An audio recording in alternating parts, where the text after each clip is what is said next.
A cultura é esse processo da gente operar em equipe, como que a gente funciona, como que é a nossa interação social para a gente poder resolver problemas, soluções e trazer alternativas. Quais são esses atributos de comportamento que a gente precisa ter nas pessoas e como eu sou constante e consistente para criar essa marca, essa cultura que fique identificada como isso. Isso começa na liderança. Hoje eu tenho a honra de trazer mais uma amiga queridíssima, que é a Rosângela Schneider. Rosângela, ela é, presta atenção, vou começar pelo mais importante, ela é mãe do João Vitor e ela é esposa do Cleiton. Ela trabalhou em diversas empresas de diversos portes, como por exemplo a Perdigão, a Natura, a Karsten, e em multinacionais como a Takasago, a Dapta Group, liderando times locais, regionais, globais, com mais de 14 países. Rosângela, ela morou no Japão por 2 anos, ela morou na França por outros 2 anos. Isso, claro, ajudou ela a ter uma visão muito maior sobre diversidade, inclusão, sensibilidade sobre cultura, e principalmente gestão de mudança, porque o que essa mulher mudou na vida não é pouco. Hoje ela é diretora executiva da Karsten Trussaux, vocês estão vendo aí atrás dela, Sardi. é Trussardi, Karsten Trussardi. A empresa tem 143 anos de história, é uma referência nacional e internacional em têxteis e designs de casa. Rosângela, você não tem ideia de como eu estou feliz de te ver aqui, viu? Muito obrigado. Imagina, a alegria é toda minha, Edil. Bom, Rô, eu não conheço ninguém no universo melhor do que você para poder falar sobre liderança em diferentes culturas. Então, eu queria começar, talvez, com a pergunta mais importante e mais difícil. Rô, como é que a gente consegue diagnosticar a cultura de uma empresa? Quais são os parâmetros que a gente precisa entender e os principais pontos que formam uma cultura? Essa já é uma excelente pergunta, né, Edil, porque cultura, ele é um construto social muito complexo, né, então você eu acho que você ter um processo que diagnostique uma cultura por completo, não sei se existe, né, mas existem várias metodologias, eu acho que ajudam a gente a entender, principalmente no contexto de cultura organizacional, a gente conseguir fazer algumas leituras, né. Algumas que eu conheço para falar que é de trabalho, acho que tem a metodologia, não sei se você conhece, do Richard Barrett, né, que é a organização baseada por valores. Então ali eles diagnosticam através da questão dos valores, né, eles têm as 7 dimensões dos níveis de consciência, e aí você faz uma avaliação entre os valores da pessoa, os valores da organização atual, que ela entende, e os valores da cultura desejada, do futuro que elas gostariam. Então aí dentro deste processo eles entendem quais seriam os valores limitantes, e isso gera um nível de entropia cultural que eles falam, que é o nível de energia, ou que ajuda a mobilizar, ou a não mobilizar a organização em relação aos valores desejados, né. Hoje na Carsen a gente está fazendo esse processo, Edil, assim, muito intenso de evolução cultural, de crescimento, é uma empresa de 143 anos, né, então assim, é um respeito de como que a gente honra esse legado, né, mas a gente consegue construir e projetar a empresa para esse futuro, para que ela continue outros 143 anos, aí nesse processo. Então a gente está com uma metodologia que vem de uma outra de uma outra consultoria que a gente trabalha com o índice CAP, né, que é o índice dos atributos do potencial dos atributos culturais da organização, que ele é feito através de uma leitura. O que é bacana nessa metodologia é que ele é feito através da leitura dos próprios colaboradores, então os colaboradores vão trazendo as manifestações culturais, tá, e com essas manifestações a gente define quais são os atributos da cultura que a gente quer em relação à nossa ambição, estratégica organizacional do futuro, e depois você faz uma pesquisa com todos os colaboradores, que eles colocam no nível de frequência quanto essas manifestações elas acontecem dentro da nossa organização. Então você tem manifestações que são funcionais e que são disfuncionais, né, as manifestações que nos ajudam, os comportamentos, a nossa forma de operar, que faz com que a gente direcione a energia da organização para atingir a sua ambição estratégica, ou quais são aqueles aspectos disfuncionais que drenam a nossa energia, criam resistência e não fazem com que a gente consiga se movimentar, né. E eu acho que esse é o processo da cultura, eu acho que esse você conseguir fazer essa leitura e esse entendimento desse diagnóstico, acho que é muito importante para as organizações. Já dizia o famoso Peter Drucker, né, que a cultura, ela acho que ela come a estratégia no café da manhã, alguma coisa assim que ele falava, né. E é muito isso mesmo, porque A cultura é esse processo da gente operar em equipe, como que a gente funciona, como que é a nossa interação social para a gente poder resolver problemas, soluções e trazer, alternativas. Então, se a gente não entende o que está nos ajudando ou o que está nos impedindo, a gente meio que deixa a sorte a gente fazer esse processo de por isso que é tão importante esse processo de cultura, né, não dentro somente das organizações. Acho que o processo de cultura ele tá acho que um prefeito, né, os governos têm que pensar as culturas que eles constroem como sociedade, como que a gente está interagindo hoje, acho que o impacto da cultura destruiu impérios, construiu impérios, né, então esse é o poder que tem uma cultura. Então, quando você me pergunta o que forma uma cultura, né, se a gente for pensar o que forma, e cultura a gente tem que entender que ela se estabelece no tempo, né, essa interação ela precisa ter um tempo. Então é um construto social através dessas relações humanas, dessa interação que vai acontecendo, que vão gerando processos de aprendizagens, né, onde a gente vai lendo: isso funciona aqui, isso é certo, isso não é certo". E com esse processo de aprendizagem, a gente vai estabelecendo a linguagem, a gente vai estabelecendo os ritos, os mitos, as crenças que vão se cristalizando e que vão se institucionalizando e formando uma determinada cultura. Então, se eu fosse falar, assim, aspectos que formam uma cultura, para mim, acho que tem muito a ver da interação, da aprendizagem e a liderança nesse processo das narrativas que se constroem para cristalizar e se formar esses aspectos de cultura, depois essas outras dimensões, né. Maravilhosa aula, adorei. E me faz refletir muita coisa, né, de por que que algumas empresas, né, você pega um colaborador que trabalha numa empresa A e ele vai para a empresa B. Na empresa A, ele era uma referência positiva e na empresa B ele acaba não conseguindo ter o mesmo tipo de desempenho, e às vezes ele é até julgado como ruim, né. E, claramente, pela sua maravilhosa explicação, fica evidente que talvez tenha uma questão importante de aderência, né. Aderência à cultura da empresa. Então acho que é muito importante, inclusive, para você poder atrair e reter talentos, né. Faz sentido isso que eu estou te falando? Totalmente, Edil, totalmente. Eu acho que para as pessoas e para as organizações é um fator importante, né, delas entenderem. E nessa direção mesmo, Rô, como é que, a cultura impacta os processos normais de liderança? Por exemplo, o engajamento, tomada de decisão. Você que trabalhou em outros países, inclusive, né, como é que você enxerga isso? Se você tiver exemplos de outros países também, o que você falar aqui, minha amiga, é relevante. Eu acho que assim, a própria liderança, quando você fala liderança, engajamento, tomada de decisão, Edil, é a cultura em si, né, porque assim, a forma como a gente, hã, trabalha essa forma de interação é a própria cultura. Então você tem que e isso que você falou de quando você entra numa organização, às vezes dá muito certo, às vezes você entra numa outra organização, não dá tão certo, é justamente essa leitura importante para você entender, assim, quais são aquelas coisas, os valores ou a forma de interagir que para você também é importante, e que você consegue produzir, você consegue dar o seu melhor. Em algumas organizações, às vezes isso funciona melhor, às vezes outras não, e às vezes você consegue também se adaptar, né, e você também consegue se moldar e evoluir diante de um outro contexto, de uma cultura diferente. Então quando você fala, né, como que você aprende, você entra numa organização, né, quando a organização tem uma cultura muito forte, ela meio que já vai te aculturando, né. Você entra e fala: "Nossa, tenho uma ideia, decidi tal coisa". "Você falou para o fulano?" Aí fala: "Não, não falei para o fulano". "Aqui era bom você falar para ele primeiro". Aí você opa, então você já vai ensinando as pessoas, né, como elas têm que se comportar dentro da organização. Então é muito importante você ir fazendo essas leituras, né. Tem organizações que são mais processuais, tem organizações que são mais relacionais, tem o seu estilo de operar. Não tem cultura boa, não tem cultura ruim, tá. Tem culturas que elas funcionam ou não funcionam melhor em relação à estratégia, aquilo que elas querem entregar, né. E quando você fala em países, então, né, você fala assim, às vezes dentro da mesma empresa ou empresas diferentes, se você considerar o contexto nacional também, né, faz toda a diferença. Então, se você falou, eu trabalhei na Takasago, trabalhei numa empresa japonesa e trabalhei na França, tá. Então o nível de tomar a forma de tomada de decisão, ou de como você pode entrar em desacordo, é totalmente diferente, né.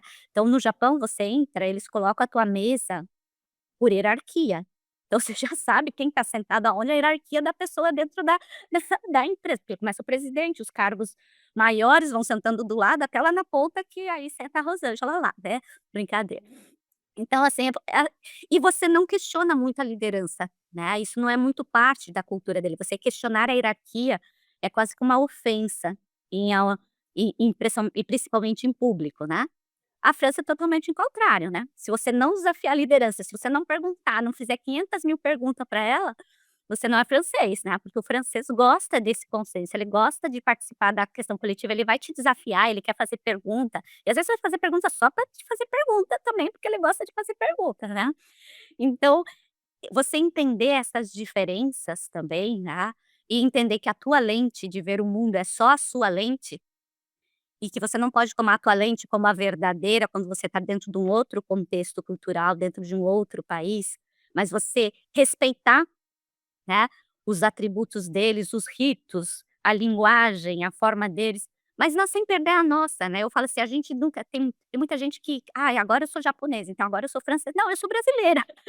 Eu sou brasileira, com a minha mentalidade brasileira, mas aqui fazendo um exercício, né, para respeitar, para entender, para valorizar e para aprender. Eu acho que, assim, você falou do amor, mas é isso que a gente aprende mesmo. No fundo, a gente aprende a amar as coisas diferentes, outras culturas. Eu aprendi a amar a comida japonesa, aprendi a amar o francês, que a gente tem tantos, né, estereótipos às vezes, e quebrou muitas dessas coisas podendo ter esse tipo de experiência. Eu acho que essa é um pouco de como que a cultura te impacta, né, e você também é impactado. Ou seja, a gente transforma o ambiente transforma a gente, né. É isso E é mesmo. muito assim, para que isso aconteça, né, eu acho que você deu aqui o caminho das pedras, né, a gente tem que ter muita empatia, muita escuta, é uma posição não uma posição passiva, né, mas uma posição de observador respeitoso, né, então, entender esses detalhes como sendo parte de um contexto maior, né. Porque a cultura não se diz como vou repetir as suas palavras, né, como boa ou ruim, a cultura simplesmente é, né. Quem é de fora para poder entender, é claro, há de se ter um olhar de curiosidade, empática, respeitoso, mas também mostrando o seu valor dentro daquilo, como ele também pode ser um agente de transformação, gerando um valor positivo, desde que haja um respeito por aquilo. Por isso que eu vejo com uma certa dificuldade pessoas arrogantes, tentando entrar numa cultura que eles acham que está errada, quer dizer: "Não, não, o certo é assim, o certo é assado". Uma pessoa que tem essa cabeça quebrará a cara, acho que em qualquer cultura, né. E Exatamente. o oposto, que é o que você faz da sua vida, né, tem, o sucesso. Ô Rô, e agora eu vou te perguntar uma coisa, assim, eu vou aprender muito com a sua resposta, porque eu não tenho a menor ideia de como é que se faz isso bem feito e esse tem sido o seu trabalho por muito tempo. Como é que o RH comunica a cultura, né? Porque essa comunicação, ela não pode ser impositiva, mas ao mesmo tempo ela tem que dizer os limites. E quando você coloca limite, você também faz um tipo de imposição, olha, até aqui pode, a partir de lá não pode mais. Como é que você faz esse tipo de comunicação indicando os caminhos e os comportamentos? E eu vou dizer mais, né, estávamos falando há uns instantes atrás sobre protagonismo, né, antes de começar aqui o nosso papo, porque se tiver 30 pessoas numa sala e der uma folha de papel e pedir para que cada um defina o que é protagonismo, eu vou ter 30 definições diferentes, né. Eh, esse desafio é muito grande. Eh, como é que você faz isso? O que que você pensa a respeito disso? Ai, eu digo que pergunta difícil essa, né, Por isso mas é é por isso que você está aqui. é isso Eu aí. avisei logo no começo, eu não conheço ninguém melhor do que você para falar sobre isso. Você sabe que eu não sei o que que é mais difícil, se é fazer boas perguntas ou dar respostas, né, às vezes fazer boas perguntas é tão difícil quanto, então o teu papel também é difícil, na verdade, assim, eu acho que o papel do RH, né, eu acho que a gente é um agente importante e relevante dentro de um processo de tanto de gestão de mudança, quanto num processo de evolução, transformação cultural, né. E o Uhum. que você falou e realmente eu acho que a maior dificuldade dentro desses processos de evolução cultural, é a questão do significado, porque é isso que você falou, você pede um significado ou uma definição de protagonismo, 30 pessoas vão te dar 30 definições diferentes. Qual é a certa, qual é a errada, né. Então você tem que começar a determinar alguns significados e começar as pessoas começam a entender esses significados através de algumas práticas que você vai colocando dentro da organização. Então você tem que ir colocando como RH, a gente o primeiro olhar que eu faço, né, olhando como recursos humanos, assim, como que a gente desenhou as nossas políticas e os nossos processos de capital humano, tá. Os nossos processos ajudam a endereçar comportamentos na direção da cultura desejada que a gente falou que a gente gostaria, ou eles nos impedem, né. Então um exemplo, às vezes a gente fala: "Ai, a gente quer uma cultura da colaboração, né, precisamos quebrar os silos, a gente quer, essa união", e aí a gente coloca um processo de bônus onde as metas são individuais, não são transversais, cada um tem que lutar por si, que sobreviva o mais forte. Então como que eu vou querer colocar uma política, assim, e tô falando uma outra coisa, então eu crio até uma dissonância cognitiva nas pessoas, elas ficam perdida, né, o que que você quer, que você me fala uma coisa, mas você me reforça a outra, né. Então acho que esse é o primeiro cuidado que a gente tem que olhar, né, como que a gente olha para os nossos processos, desde a nossa avaliação de performance, de desempenho, a nossa forma de dar feedback, a nossa forma de conversar, a nossa forma de fazer reunião, quais são os rituais que a gente tem, como a gente celebra dentro da empresa, porque essas coisas são as que as pessoas vão começar a ler e vão criar os significados e vão falar: "Ah, você está coerente e consistente ou você não está coerente e consistente com a sua mensagem". E tem uma parte, né, de o que a gente não controla, que é a interpretação que as pessoas também vão dar para aquilo, né. Então a gente às vezes quer controlar e a gente acha que a gente vai conseguir dar este mesmo significado para as pessoas. Mas a gente as pessoas cresceram em lares diferentes, famílias diferentes, têm religião diferentes, tiveram, experiências de dores, de traumas e de alegrias e de conquistas que foram moldando a forma delas que são diferentes. Então você não pode acreditar, né, ou ter a inocência que você vai conseguir dar o mesmo significado para as pessoas. Mas você precisa dar os mesmos direcionamentos para que elas comecem a fazer leituras, e elas comecem a ter aprendizagens e começa a direcionar, falar: "Opa, isso aqui é o que essa organização entende como correto, isso aqui eu passei do limite, passei da aqui ela já não entende mais isso como certo". E aí as pessoas vão aprendendo e elas vão criando essa forma de operar, que você conhece muito bem lá no cafezinho, né, quando as pessoas vão lá no café, e aí você entende a cultura verdadeira, né, que aí você fala: "Ai, mas aqui, né, ai, você viu o que ele falou lá na reunião? Ai, eu não concordei". Bom, se você não concordou, então você já fala muito da cultura. Se você não falou na reunião que você não concordava, já fala dessa cultura, né. Então essas coisas que a gente vai aprendendo, né, e que vai ter sempre, assim, ó, qualquer organização, qualquer cultura, é isso que você falou, a gente vai continuar tendo conflito, somos seres humanos, vamos ter a questão de espaço, vamos ter a forma como a gente percebe a nossa influência, os nossos ganhos e perdas, os nossos medos, como que a gente lida com isso. E eu acho que a coisa mais importante nesse processo de mudança como RH, é ajudar muito no diálogo e na narrativa, né. É contar, é contar, é contar a história, é repetir a história, é repetir a narrativa, ajudar as pessoas com o diálogo e muita escuta, que é isso que você falou. Para um processo de mudança, a gente precisa as pessoas precisam entender o porquê, e a gente precisa entender qual é o receio, qual é a dor e o que que pode estar por trás para a gente poder tentar minimizar, mitigar ou eliminar quando possível, né. Maravilhoso. O que você falou, assim, uma coisa que abriu a minha cabeça aqui é a questão, da coerência, né. Esse seu exemplo, né, das metas, né, esse exemplo é absurdamente maravilhoso, porque se eu cobro não, olha gente, o tema do o comportamento desejado para esse ano é colaboração, né. Então olha, cada um vai ter uma meta individual de colaborar. Exatamente isso. Não dá. E uma outra coisa muito forte, né, tipo, é a questão da persistência na comunicação, né. Não é a insistência, porque a insistência seria todo mês dar o mesmo boletim. No terceiro boletim, quando o cara vê que as primeiras palavras são iguais à do mês anterior e outro, ele para de ler, né. A persistência é de fazer de formas diferentes, para poder atingir diferentes tipos de público, com diferentes, formatos, inclusive de cognição de cada um, né. Uma pessoa com maior ou menor capacidade cognitiva vai ter maior ou menor capacidade de interpretação. E a interpretação é um passo, e o exemplo dado no dia a dia é o que vai casar esse passo com uma mudança eventual de comportamento ou uma aderência da cultura, né. Agora, bom, fizemos aqui a cultura, tal, as coisas não deram certo, nós vamos precisar mudar, né. Como é que a gente faz um processo de mudança e aí, eu vou já que você falou que perguntar, né, resposta é quero que fala de mudanças em diferentes culturas. Aí, Rô, aí é nível, 99, entendeu? O próximo nível já é o chefão.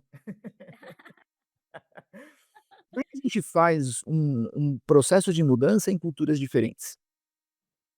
Ah, eu acho que assim, você sabe que processo de mudança a gente vai aprendendo muito pela dor e pelo amor, né, e a gente mesmo, muitas coisas a gente vai se entendendo nesse processo, principalmente em diferentes culturas, né.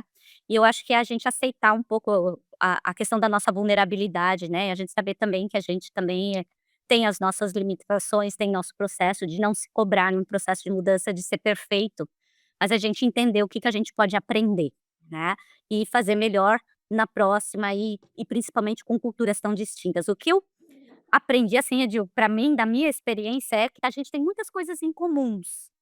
Não importa, assim, a gente todo mundo quer ser amado, não importa se você tá na China, se você tá no Brasil, se você tá no Japão, todo mundo quer ser reconhecido, né, todo mundo quer ser valorizado. Então tem coisas humanas que são comuns entre todas as nações, eu acho que tá no nosso DNA de ser humano, né. Mas a forma como a gente manifesta isso, ou a forma como a gente quer obter isso, ela é distinta, né. Aí essa forma muda muito, diante dos países. Então num processo de mudança, acho que as coisas comuns, né, que a gente tem, é sempre ter claro o porquê. Todo mundo quer saber do porquê. Não importa a cultura, a organização, as pessoas têm que entender. Algumas culturas gostariam de fazer mais parte da decisão do que outras. Outras só querem ser informadas, outras querem ajudar a decidir. Mas nesse processo dentro das organizações, a gente sabe que nem sempre todas as pessoas vão decidir, senão a gente não decide nada, né. Mas no processo, como a gente cria esse entendimento do porquê. Então tem que ter muito da fala, da narrativa inspiradora, e a liderança tem que ter o tempo, né, e a paciência de explicar e construir esse diálogo com as pessoas para que elas entendam o porquê, né. O segundo é criar o desejo da mudança, né, quando que você cria esse desejo da mudança, é a gente ouvir, né, porque para que as pessoas queiram, ela vai ter que colocar o que ela entende que ela está perdendo. Ela pode colocar o medo dela, ela pode colocar resistência, e algumas vezes não vai colocar. E aí a gente precisa ter agentes locais, né, e pessoas que vão estando muito próximos e vão ajudando as pessoas nesse processo de digestão e de leitura do processo da mudança. E aí a gente tem que treinar, tem que desenvolver, tem que monitorar o processo da mudança, tem que celebrar as pequenas conquistas. Eu acho que isso funciona em qualquer cultura. O que que é diferente é a forma, né. A forma como você vai comunicar numa cultura diferente do que você comunica na outra, a forma como você vai celebrar, né. Então tem cultura como nós, né, a gente quer a gente vai jantar, a gente vai sair junto, a gente vai socializar, né. Outras é só: "Legal, muito obrigado, foi muito bom o que vocês fizeram", né. E a gente isso é muito verdadeiro nesse processo, e eu acho que não assumir aquilo que a gente já falou um pouco, né, a nossa crença como o modelo correto, né. Então num processo de mudança tem muito de eu entender o ponto de vista do outro sobre aquilo, e algumas coisas de depois colocar um posicionamento. Entendo, te escutei, mas vai ter que se mover mesmo assim nesse sentido, né. Então se a pessoa tem maturidade, tem uma evolução, ela vai entrar nesse processo e tem uma cultura que suporte, ela vai. Senão você vai criar antagonistas, né, aqueles que ficam resistindo porque antes era muito melhor e cria aquelas rotas, e chega no momento que você tem que pensar o que você vai fazer com esses antagonistas que depois que você fez tudo ainda continua não mobilizando a mudança que você precisa tomar uma decisão. Mas é usar muito também, acho que assim, embaixadores locais, influenciadores locais. É você fazer mapeamento, porque eles entendem a linguagem, eles sabem como falar com aquele público, eles en eles sabem qual que é a melhor forma de atingir, de conseguir um resultado. Então criar, eu acho que esses embaixadores, esses parceiros locais, da cultura local, porque por mais que a gente tenha a maior empatia do mundo, né, que a gente queira se colocar, a gente tem outra lente, a gente tem outra forma de operar, né. Então você colocar alguém que opera sobre aquela mesma naquela mesma lente, daquela mesma cultura, vai ficar mais fácil essa comunicação e esse processo, né. Então eu acho que essas são algumas aprendizagens, talvez, de mudança em diferentes culturas. Maravilhoso, porque essa estrutura que você falou aqui, então ela parte do ser humano, né, e o ser humano nessa coisa de cara, quem é que não gosta de um elogio? E aí eu fico meio que, indignado, e por que que as pessoas hesitam em elogiar, mesmo sabendo que essa é uma coisa do ser humano, né, Se fosse Rosângela, Rosângela, né, lá na França. Muita gente acha que eu sou oriental pelo meu olho ser muito pequenininho, na verdade eu tenho ascendência indígena, né. É verdade, é verdade. E então muita gente acha: "Não, você que é japonês, como é que é?" Cara, não, mas, trabalhei com muitas empresas, trabalhei com muitos orientais, né, especialmente a época que eu fui no Banco do Brasil. O Banco do Brasil tem um número de descendentes de oriental muito grande que trazem essa cultura. E isso que você está falando é engraçado, o Banco do Brasil, né, olha o nome que a empresa tem. Tem culturas ali do mundo inteiro, né. Isso que você estava falando, eu ia entrando, assim, na minha cabeça, na minha memória, e trazendo isso mesmo. E o quanto pessoas talentosas, no sentido de serem os intérpretes da cultura, que é isso que você falou aqui, né, do tipo: "Velho, presta atenção, eu acho melhor você fazer assim, assim, assado". E eu vou dizer uma coisa aqui, dando o crédito à pessoa devida, que é o Hélio Gianotti, um amigo queridíssimo, que se você não conhece, devia conhecer. Ele é nosso colaborador aqui, mas muito mais do que isso, é um dos meus melhores amigos pessoais. O Hélio fala assim: "Eu vou dar a definição de cultura". Sabe o que que é cultura? Cultura é: aqui a gente faz assim.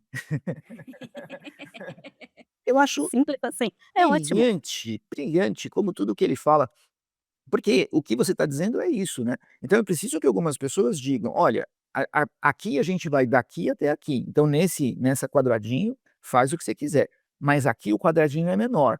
Aqui não tem quadradinho nenhum, velho. Se você não fizer isso aqui, coisas ruins podem te acontecer, você vai atrair maus fluidos para você", né.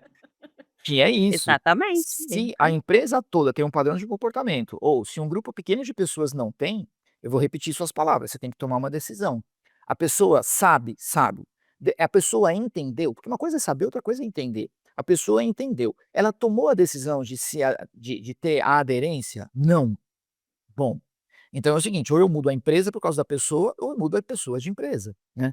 Isso. Não é simples, mas é assim, essa é a realidade de mercado, né. Uhum. To eh, Rosângela, isso aqui tá bom demais, a gente precisa fazer uns 9 encontros desses, né. Ah, vai ser um E prazer. aí, não, considere isso uma ameaça.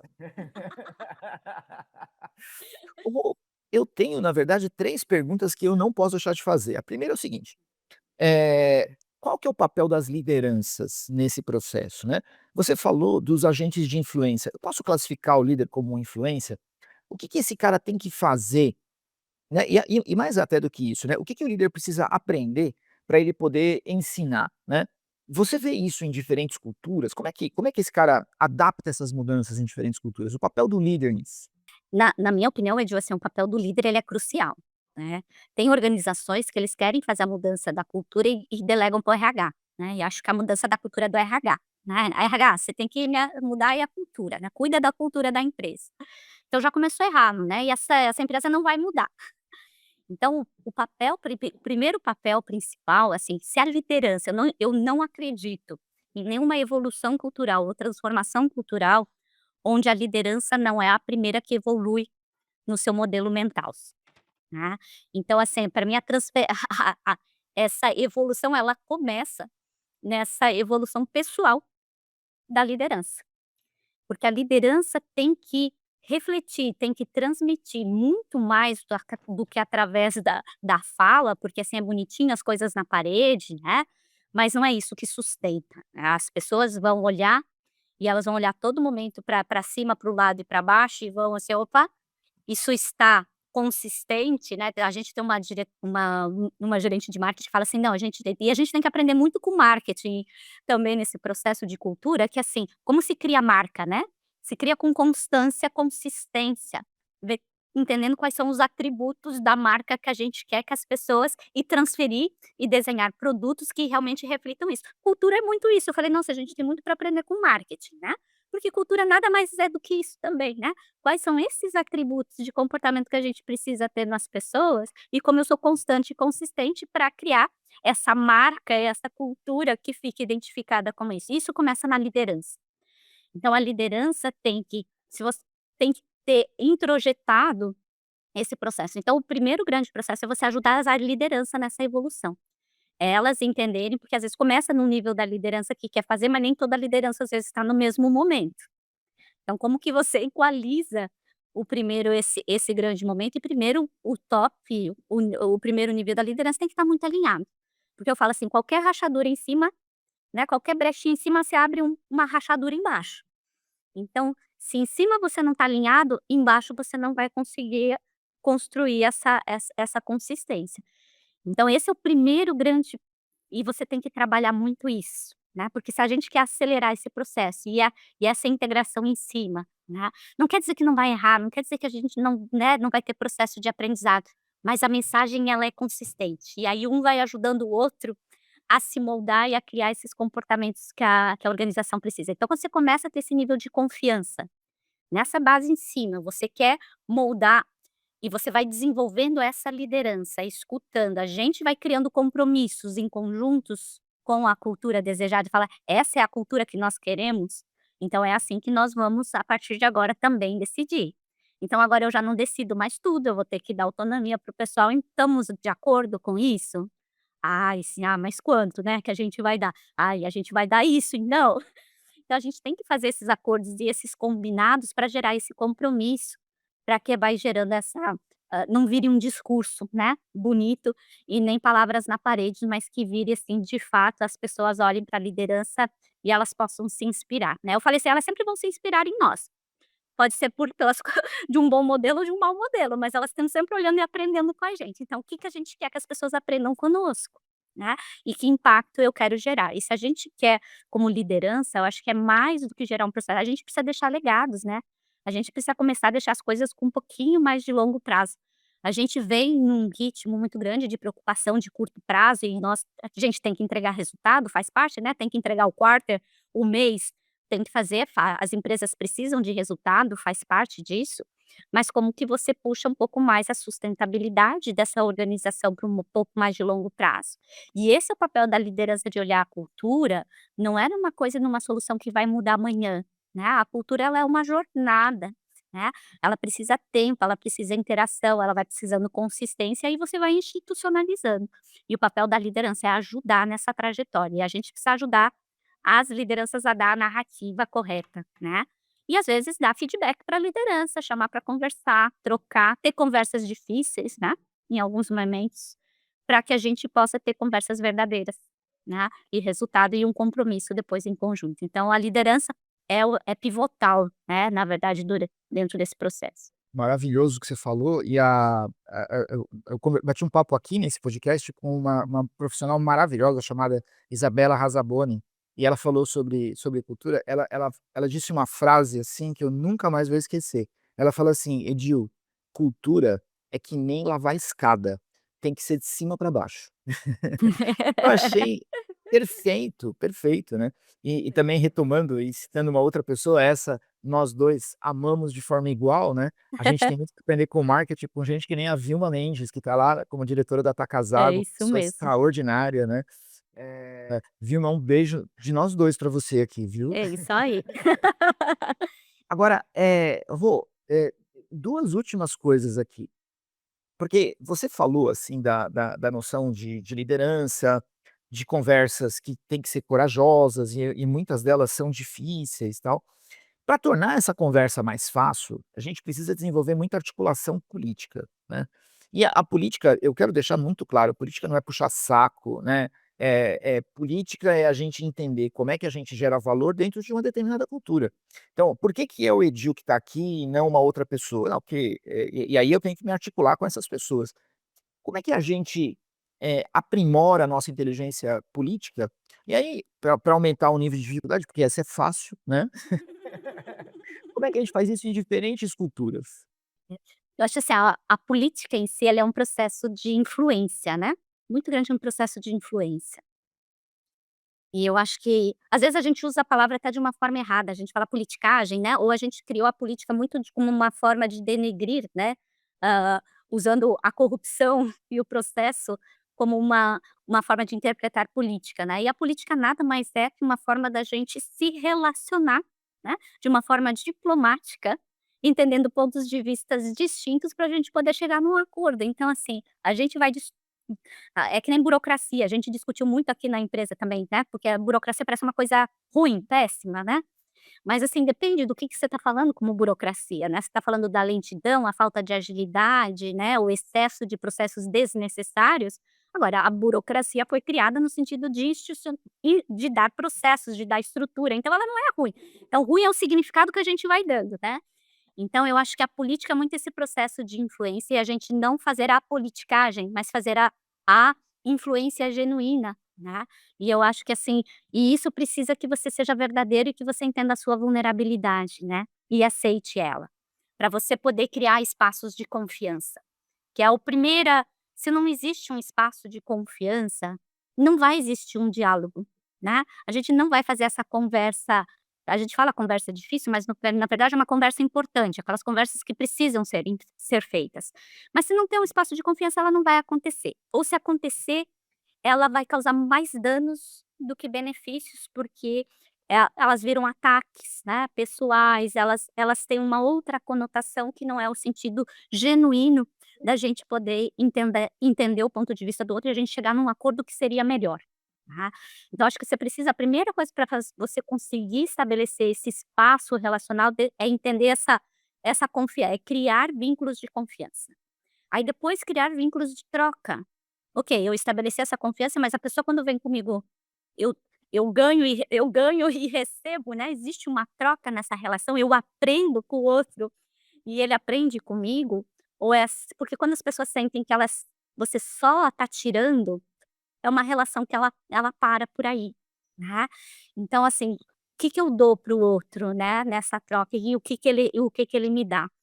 Então acho que esse processo de confiança e de troca, ele é importantíssimo para a gente poder criar influência, e a base para a gente poder e aí é lidar realmente sempre lida com a verdade, né, e tente fazer isso da melhor forma possível e entenda você mesmo. O autoconhecimento é um processo fundamental e você sabe, você trabalha com isso há muito tempo e quanto mais a gente se conhece, né, menos, mais a gente vai vendo o quanto a gente não sabe da gente mesmo, mas a gente vai começando a entender alguns vieses inconscientes da nossa forma de operar, e a gente consegue antecipar e: "Ah, eu já sei que isso vai gerar um gatilho emocional para mim, então assim, eu tô engatilhado emocionalmente". Pensa, reflete, então a gente começa a entender como que você vai criando e que jogo que você está jogando. Você está jogando o jogo da relação, do impacto e da construção, ou você está jogando o teu jogo emocional, que você está preso e você está tentando satisfazer uma necessidade tua interna de você voltar a ter o próprio equilíbrio emocional, né. Então quando você sabe se o jogo que você está jogando é para você, é para o outro ou é para nós, fica mais fácil você entender que relação que tá nessa, o que você está realmente produzindo nesse momento, né. E das diferentes culturas isso fica mais difícil ainda, né, Edil, porque assim, tem uma questão da própria língua, né, porque já é difícil você se comunicar, né, na tua própria língua que você fala português com português e a gente ainda não se entende, né. Imagina você falando 2 estrangeiros falando numa terceira língua tentando chegar, então já tem uma barreira da linguagem, que é importante a gente entender que às vezes a gente não consegue expressar tão claramente ou tão fielmente aquilo que a gente gostaria, porque por mais que você domine a língua, você não domina às vezes ela nessa proficiência, né. Então acho que já tem que ter esse cuidado e às vezes o respeito, às vezes a pessoa falou daquele jeito e era só porque ela não tinha as palavras todas pra ter, então ela falou: "Ó", depois a pessoa pede desculpa, eu já tive várias reuniões na Europa que a pessoa falou: "Ó, desculpa, não foi isso que eu quis dizer", porque a pessoa meio que falou assim, tipo, "keep quiet", né, tipo assim, "fique em silêncio", falando assim alguma coisa assim. Eu falei assim: "Isso é desrespeitoso, né?" Ele falou: "Não, na verdade eu queria falar pra você só pra dar um tempo pra eu poder falar", mas ele não tinha as palavras pra ele poder construir a frase pra mim, né, ele falou: "Ó, foi um problema de linguagem aqui, não foi esse o significado que eu queria gerar". Então às vezes você ter essa fala inclusive de: "Ó, desculpa, não foi isso que eu quis dizer", né. E é quando a gente tá falando em diferentes culturas. E eu acho que essa coisa de você entender algumas coisas, por exemplo, é isso que eu falei, né, no Japão, você não vai lá e vai falar para "Ó, sabe, ó, não discorda aí o que você tá falando, não faz o mínimo sentido", né. É entendendo também essa questão de como que funciona, né, esse processo. E é aí aquilo que você falou, né, o próprio elogio, né, Edil. A gente adora ser elogiado, até quando é mentiroso, né. O europeu, às vezes, você elogia ele, ele fica assim: "Mas por que você tá me elogiando?"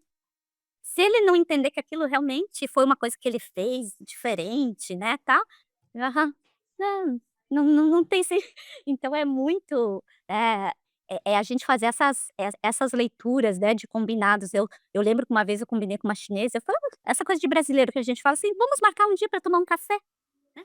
Mas você não vai convidar nunca essa pessoa para tomar um café, né. A gente só fala por educação, é a nossa forma de falar, né: "Vamos tomar um café um dia", mas a gente nunca vai convidar a pessoa para tomar um café. Ah, a pessoa uma semana depois me manda no WhatsApp a mensagem, falou assim: "Você ainda não me deu o endereço e o horário do nosso café". E eu fiquei pensando: "Mas que café?", né, eu nem lembrava que eu tinha falado isso pra pessoa, né.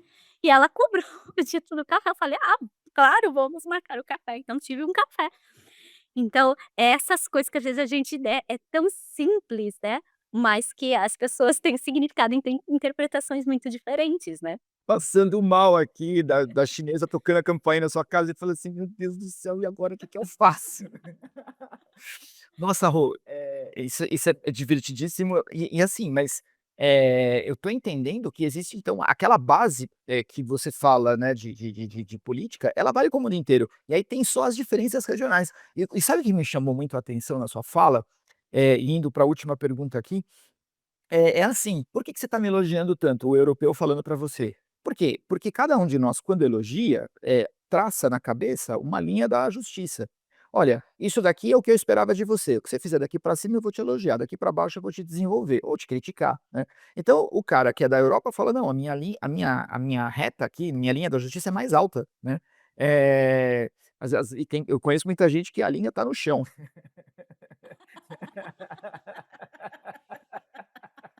Às vezes quando a minha autoestima tá baixa, eu sou essa pessoa. Mas é interessante, inclusive, você perceber isso, né, quer dizer, existe uma linha da noção de justiça, uma linha da autopercepção, tudo isso também muda de cultura para cultura. Então ter essa percepção, esse não juízo de valor, mas o entendimento, a empatia, cara, ficou muito claro.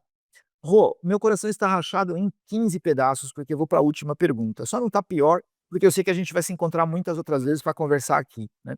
O que eu vou te perguntar agora, eu faço para todo mundo que vem aqui, né, então depois a gente vai fazer um corte só com as definições. Rosângela Schneider, me diga, por É. favor, o que é liderar? Liderar é fazer o outro melhor.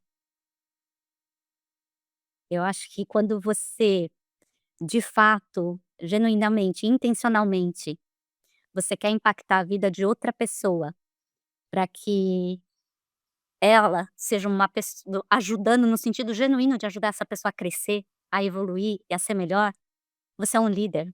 Não tem cargo, não tem hierarquia, sabe. Líder é sentimento, líder é amor, no final. E quando você ama de verdade, né, você quer fazer o melhor para que aquela pessoa dê certo, pelo sucesso dela, né. Eu acho que liderança é isso. A gente falou muito tempo na empresa onde a gente tinha uma coisa de criar seguidores, né.